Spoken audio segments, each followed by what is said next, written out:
Hello, good morning everyone. तो कैसे हैं आप लोग? अच्छे ही होंगे। तो कल अपन पढ़ रहे थे हिस्ट्री का chapter number 3 nationalism in India. उसका सेकंड वीडियो आज अपन पढ़ते हैं। Second topic the Rowlatt Act, इसके बारे में आज अपन पढ़ेंगे। The Rowlatt Act, Rowlatt Act क्या था इसके बारे में डिटेल से पढ़ते हैं। देखिए, emboldened with this success, Gandhiji in 1919 decided to launch a national wide satyagraha against the proposed Rowlatt act. Gandhi ji ने अपनी इस कामयाबी से, अपनी सफलता से लगातार जो 3 जगह उन्होंने सत्याग्रह मूवमेंट किए थे सक्सेसफुली, उसकी सफलता के बाद गांधी जी ने उत्साहित होकर के 1919 में डिसाइड किया, निर्णय लिया कि ये जो रोलेट एक्ट है, ये जो प्रस्तावित जो रोलेट एक्ट था उसके खिलाफ, प्रपोज रोलेट एक्ट 1919, इसके खिलाफ एक राष्ट्रव्यापी, एक नेशनल वाइड सत्याग्रह मूवमेंट चलाने का गांधी जी ने निर्णय किया। This act had been hurriedly passed through the Imperial Legislative Council। इस चीज़ को अंडरलाइन करना विशेष रूप से कि ये जो एक्ट था रोलेट एक्ट, इस एक्ट को उस समय जल्दबाजी में पास किया गया था। किसके द्वारा? इम्पीरियल लेजिस्लेटिव काउंसिल के द्वारा।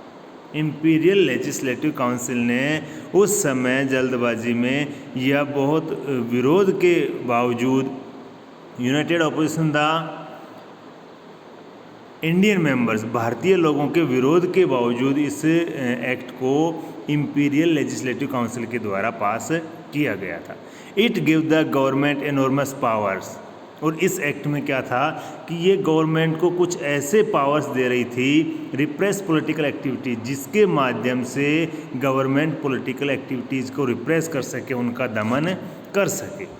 And allowed detention of political prisoners without trial for 2 years। और उनको परमिशन देती थी, इस कानून में ये प्रावधान था कि जो पॉलिटिकल एक्टिविटीज़ हो रही हैं उनका दमन कर सकें और उनको पॉलिटिकल प्रिजनर्स को, जो राजनीतिक जो कैदी हैं, उनको बिना किसी कारण के 2 वर्ष तक के लिए जेल में डाल सकते हैं, जेल में रख सकते हैं बिना मुकदमा चलाए। नेक्स्ट देखिए, महात्मा गांधी वांटेड, महात्मा गांधी जी क्या चाहते थे? Non violent civil disobedience against such injustice law. इस अन्यायपूर्ण कानून के खिलाफ महात्मा गांधी जी एक सिविल डिसोबीडियंस चाहते थे, वो भी नॉन वॉयलेंट, अहिंसात्मक तरीके से, विच वुड स्टार्ट विद ए हड़ताल ऑन 6 अप्रैल। और जिसके लिए इन्होंने 6 अप्रैल को हड़ताल के रूप में शुरू करने का था कि 6 अप्रैल से एक हड़ताल के रूप में ये non violent civil disobedience movement against Rowlatt act 1919 Gandhi ji ने प्रस्तावित किया था, शुरू करने का था। Rallies were organised in various cities. इसके विरोध में बहुत सारे शहरों में रैलियाँ होने लग गई, सभाएं होने लग गई, जुलूस निकालने लग गए। Workers went on strike in railway workshop. Railway workshop में काम करने वाले जो वर्कर्स थे वो स्ट्राइक पर चले गए। एंड शॉप्स क्लोज डाउन, और दुकानें बंद कर दी गई। अलार्म्ड बाय द पॉपुलर अपसर्ग, और पूरे के पूरे शहर में ये यूँ कहें कि व्यापक जो इसके खिलाफ आक्रोश था वो दिखने लगा। And scared that lines of communication such as the railway and telegraph would be disrupted. The British administration decided to clamp down on nationalist. तो इन सारी घटनाओं के बाद जो ब्रिटिश एडमिनिस्ट्रेशन था, जो अंग्रेज़ों का जो प्रशासन था, उन्होंने इन सारी की सारी हरकतों को, इन सारी घटनाओं को क्रैश करने के लिए, इनको दबाने के लिए या इनका दमन शुरू कर दिया। Local leader were picked up from Amritsar. जो लोकल नेता थे, स्थानीय जो लीडर थे, उनको अरेस्ट कर लिया गया, उनको पकड़ लिया गया अमृतसर से। And Mahatma Gandhi was buried from entering Delhi. और महात्मा गांधी की दिल्ली में एंट्री पर रोक लगा दी, यानी कि उनको दिल्ली में घुसने से रोक दिया गया। On 10 April the police in Amritsar fired upon A peaceful प्रोसेसन। Amritsar में 10 अप्रैल के दिन की घटना है, इसको आप अंडरलाइन करना। ऑन 10 अप्रैल 10 अप्रैल को अमृतसर में पीसफुली प्रोसेसन शांतिपूर्वक सभा कर रहे लोगों पर पुलिस ने फायर किया, गोलियां चलाई। Provoking wide spread attacks on banking. इसके विरोध में, इस घटना के विरोध में गुस्साए लोगों ने बड़े स्तर पर बैंकों पर अटैक करना शुरू कर दिया, पोस्ट ऑफिस पर अटैक कर दिया, रेलवे स्टेशंस पर अटैक करना शुरू कर दिया, जिसके कारण martial law was impose, martial law लागू कर दिया गया। And General Dyer to command, और इसकी जिम्मेदारी या इसकी कमान जनरल डायर के हाथों में सौंप दी। या यूँ कहें जनरल डायर ने मार्शल लॉ लागू होने के बाद कमान अपने हाथों में संभाल ली। नेक्स्ट देखते हैं।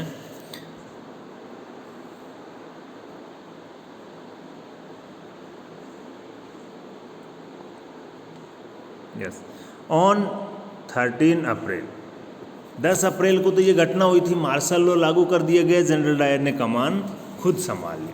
उसके 3 दिन बाद ऑन 13 अप्रैल 13 अप्रैल को the infamous Jallianwala Bagh incident took place. Underline करना, 13 अप्रैल के दिन जो फेमस जलियांवाला बाग हत्याकांड था वो घटना घटित हो गई। हुआ क्या? On that day, a large crowd gathered in the enclosed ground of Jallianwala Bagh. बहुत बड़ी संख्या में भीड़ जलियांवाला बाग में इकट्ठा हो रही थी। Some came to protest against the government's new repressive measures। कुछ लोग तो इकट्ठा हो रहे थे कि सरकार ने ये जो दमनकारी जो कानून बनाया है इसका विरोध प्रकट करने के लिए। Others had come to attend the annual Baisakhi fair. लेकिन जो अदर्स थे, जो अन्य लोग थे, वो वार्षिक जो मेला लगता है बैसाखी का मेला, उस मेले में भाग लेने के लिए वहाँ पर आए हुए थे। इस तरह से कुछ लोग तो मेले में शामिल होने आए थे, कुछ लोग गवर्नमेंट का विरोध कर रहे थे इस रोलेट एक्ट के विरोध में। Being from outside the city, many villagers were unaware of the martial law that had been imposed. शहर से बाहर के लोग या आउटसाइड के लोग जो यहाँ पर मेले में आए हुए थे, उन लोगों को तो अभी तक यह नहीं पता था कि यहाँ पर मार्शल लॉ लागू किया हुआ है। वो तो बिना किसी डर के अपने हर वर्ष की भांति मेले में घूमने के मकसद से आए हुए थे। Next, Dyer entered the area. भीड़ को देखकर जनरल डायर जलियांवाला बाग में एंटर हुआ। ब्लॉक्ड द एग्जिट पॉइंट्स, और उसने वहाँ से बाहर निकलने के सारे रास्तों को बंद कर दिया, एग्जिट पॉइंट को बंद कर दिया। And open fire on the crowd, और जनरल डायर ने सारे गेट बंद करके और भीड़ के ऊपर गोलीबारी शुरू कर दी, फायर करना शुरू कर दिया। किलिंग हंड्रेड्स यानी कि सैकड़ों लोग उस गोलीबारी के दौरान मारे गए। His object as he declare later, इस घटना के पीछे उसका क्या मकसद था, क्या उद्देश्य था कि उसने भीड़ के ऊपर खुलेआम गोलीबारी की थी, कि उसका ऑब्जेक्ट जो था उसने जो बाद में डिक्लेयर किया था, was to produce a moral effect. वो चाहता था कि लोगों के ऊपर इसका एक मोरल इफेक्ट होना चाहिए, नैतिक असर इसके ऊपर लोगों के ऊपर दिखाई देना चाहिए। To create in the minds of satyagrahi a feeling of terror and awe, कि वो चाहते थे कि ये जो सत्याग्रह करने वाले जो लोग हैं, सत्याग्रही जो लोग हैं, इनके माइंड पर एक डर का माहौल बन जाए।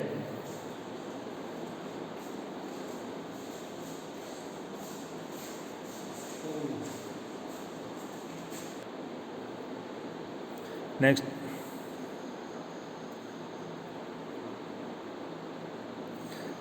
देखिए, as the news of Jallianwala Bagh spread, जैसे जैसे जलियांवाला बाग की जो घटना थी, इस घटना की न्यूज़, इस घटना के बारे में खबर फैलने लगी।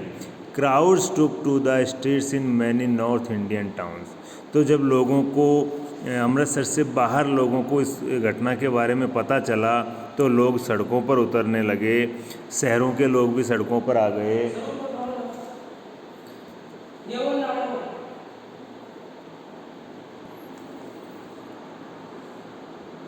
There were strikes, clashes with the police and attacks on government buildings.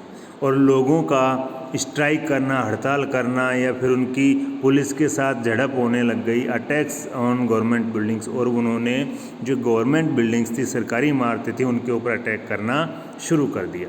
The government responded with brutal repression.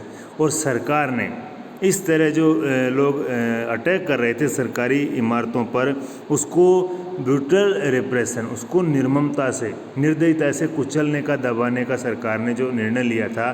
Seeking to humiliate the and terrorise peoples, satyagrahi were force to rub their nose on the ground, जिसके कारण इनको कुचलने का सरकार ने रास्ता अपनाया।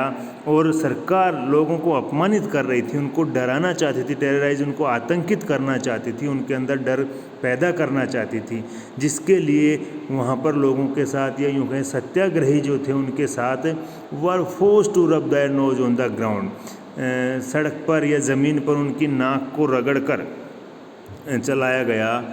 And do salute, सलाम, और उनसे सलाम करवाया गया, सैल्यूट करवाया गया। टू ऑल साहिब्स, सभी साहिबों के लिए उनको सलाम करना ज़रूरी हो गया और अपनी नाक ज़मीन पर रगड़ कर उनको चलाया गया।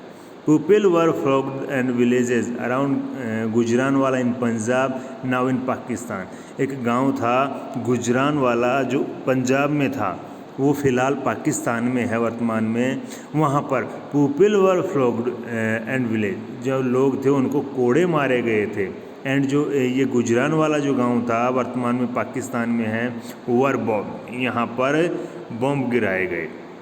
सीइंग वोयलेंस स्प्रेड, इस सारी घटनाक्रम को देखते हुए वोयलेंस स्प्रेड कि यहाँ पर हिंसा बढ़ गई थी, इसको देखते हुए Mahatma Gandhi called off the movement, Mahatma Gandhi ने इस मूवमेंट को, इस आंदोलन को वापस ले लिया, यूँ कहीं इसको बंद कर दिया। क्योंकि गांधी जी अहिंसात्मक आंदोलन करना चाहते थे और इसमें हिंसा हो गई थी। Next, while the Rowlatt Satyagraha had been a widespread movement, it was still, जैसे ही रोलेट सत्याग्रह एक बहुत बड़ा जन आंदोलन था, it was still limited mostly to cities and towns, लेकिन ये इतना बड़ा जन आंदोलन होने के बावजूद भी मोस्टली तो ये शहरों में या छोटे कस्बों तक ही सीमित था। Mahatma Gandhi now felt to need to launch a more broad based movement in India. और गांधी जी चाहते थे कि इंडिया में अब एक बहुत बड़े स्तर पर एक आंदोलन होना चाहिए। But he was certain that no such movement could be organized without bringing the Hindu and Muslim closer together। लेकिन गांधी जी इस बात को भी जानते थे कि हिंदू और मुस्लिमों को एक साथ एक जगह लाए बिना इतना बड़ा आंदोलन करना भी मुश्किल था। One way of doing this, इसका एक ही तरीका था, एक ही रास्ता था। He felt was to take up the Khilafat issue, कि खिलाफत के इशू पर, खिलाफत के मुद्दे पर हिंदू और मुस्लिम एक हो सकते थे। The first world war had ended with the defeat of Ottoman Turkey. First world war समाप्त हो चुका था, ख़त्म हो चुका था, जिसमें ओटोमन तुर्की की पराजय हो गई थी, हार हो गई थी। And there were remorse that a harsh peace treaty was going to be imposed on the Ottoman emperor. और ये इस तरह की रिमोर्स फैल गई थी, अफवाहें उस समय फैली थी कि अब तुर्की की चूँकि युद्ध में हार हो चुकी है तो उसके ऊपर कठोर, बहुत कठोर संधि शर्तें उसके ऊपर लागू की जाएगी, उसके ऊपर थोपी जाएगी। And the spiritual head of the Islamic world, the Khalifa, और जो इस्लामिक वर्ल्ड का, इस्लाम का जो आध्यात्मिक गुरु होता है, आध्यात्मिक जो हेड होता है, जिसको खलीफा के नाम से जाना जाता है, उसको भी अपमानित किया जाएगा, उसका एक तरह से अपमान होगा। To defend the Khalifa's temporal powers, और जो खलीफा की जो पावर्स थी, उनकी जो शक्तियाँ थी, उन सभी शक्तियों को भी, उनकी पावर्स को रक्षा करने के लिए Khilafat committee was formed in Bombay in March 1919। तो खिलाफत कमेटी का गठन कर दिया गया था बम्बई में मार्च 1919 में। तो देखो ये जो पूरा का पूरा जो घटनाक्रम था कि एक तरफ गांधी जी ने ऐसे योग आंदोलन या यूँ कहें कि अपन ने जो गांधी जी ने रोलेट एक्ट के खिलाफ जो मूवमेंट ये किया था, सत्याग्रह जो आंदोलन किया था, गांधी जी चाहते थे पीसफुली, लेकिन इसमें वॉयलेंट हो गया, इसमें हिंसा हो गई और मजबूरी में गांधी जी को इसे बंद करना पड़ा। लेकिन गांधी जी अब इसको बड़े स्तर पर करना चाहते थे ताकि प्रत्येक गांव में, प्रत्येक शहर में, पूरे भारत में ये आंदोलन फैल सके। और इसके लिए गांधी जी को हिंदू और मुस्लिमों को एक करना जरूरी था, क्योंकि मुस्लिमों के सहयोग के बिना पूरे देश में इतना बड़ा आंदोलन करना असंभव था। अब मुस्लिम गांधी जी का सपोर्ट क्यों करें? तो उस समय गांधी जी को एक मुद्दा मिल गया था, खिलाफत। अब देखो उस समय क्या हुआ था, फर्स्ट वर्ल्ड वार के बाद, ओटोमन टर्की की वर्ल्ड वार में पराजय के बाद उसके ऊपर बहुत सारी कठिन संधि शर्तें थोप दी गई थी, उसका अपमान किया गया था। और इस्लामिक स्टेट का जो हेड था, जिसको खलीफा के नाम से जानते हैं, जो इस्लामिक आध्यात्मिक गुरु है, उसका अपमान ना हो, उसकी जो पावर्स थी उनकी पावर्स को बचाने के लिए मुस्लिमों को एक होना पड़ा। और इसी के तहत, इसी कड़ी में इंडिया में भी मार्च 1919 में खिलाफत कमेटी का गठन कर लिया गया। इसको अंडरलाइन करना। A young generation of Muslim leaders like the brothers Mohammad Ali and Shaukat Ali began discussing with Mahatma Gandhi about the possibility of a united mass action on the issue। अब जो यंग जनरेशन थी मुस्लिम लीडर्स की, जिसमें मोहम्मद अली और शौकत अली दोनों थे, उन्होंने इस मुद्दे पर डिस्कस करना शुरू कर दिया महात्मा गांधी के साथ। Gandhi ji show this as an opportunity to bring Muslim under the umbrella of a unified national movement. और गांधी जी भी चाहते थे कि एक ऐसी अपॉर्चुनिटी है जिसके माध्यम से हिंदू और मुस्लिमों को एक साथ, एक जगह, एक छत के नीचे लाया जा सकता है। At the Calcutta session of the Congress in September 1920, underline करना इसको। कांग्रेस का कैलकाटा सेशन जो हुआ था वो सितंबर 1920 में ही convinced other leaders of the need to start a non cooperation movement in the support of Khilafat as well as for swaraj. तो गांधी जी ने कांग्रेस के कलकत्ता अधिवेशन में, जो सितंबर 1920 में हुआ था, उसमें अपने और नेताओं को कन्विंस कर लिया, राज़ी कर लिया था एक नॉन कोऑपरेशन मूवमेंट के लिए, जिसके तहत उनको सपोर्ट करना था खिलाफत को और स्वराज को। यानी कि गांधी जी ने अपने नेताओं को राज़ी कर लिया कि हम मुस्लिमों के साथ मिलकर के खिलाफत और स्वराज के लिए एक बड़ा मूवमेंट करेंगे। नेक्स्ट देखो, वाई नॉन कॉर्पोरेशन, कि असहयोग ही क्यों, इसके बारे में अपन नेक्स्ट वीडियो में पढ़ेंगे। तब तक के लिए गुड बाय।